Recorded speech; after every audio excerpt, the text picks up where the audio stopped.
Ulang balik. Apa je?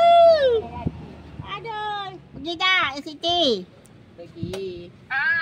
Tengoklah mak. Jantung aku dah laju buat kerja rumah lah. Allah Abang rehat je, tak payah buat kerja, tinggal aja. Dia di rumah bersepak. Ini cuti. Kemas baju kan.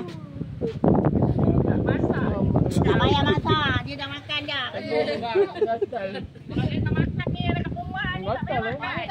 Pandai lah, dah besar-besar. 3 Bawa lah. Payahlah. Tak anaknya. Mana? Ibu. Besok sekolah ke? Mana apa dia? Mana jual rumah dah ni? Macam lah halang. Dahsyat tu kan. Mana buat Jangan dia 20,000 ke? mana buat karyawan? Subhanallah. Dia minta hantaran berapa weh? Aduh, seram aku lah. Pengantin pun macam nak mati. Mak pengantin stres.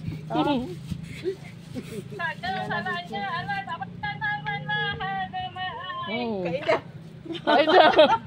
Kaedah stres anu. Subhanallah. Tak kahwin Jaga sekero masuk hospital. Ha? Mak. Dah. Kero kat hospital.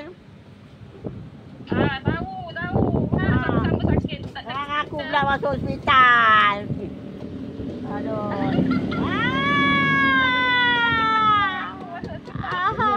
Habisnya pening lagi. Ingatkan tak ada kali Tak je. ada.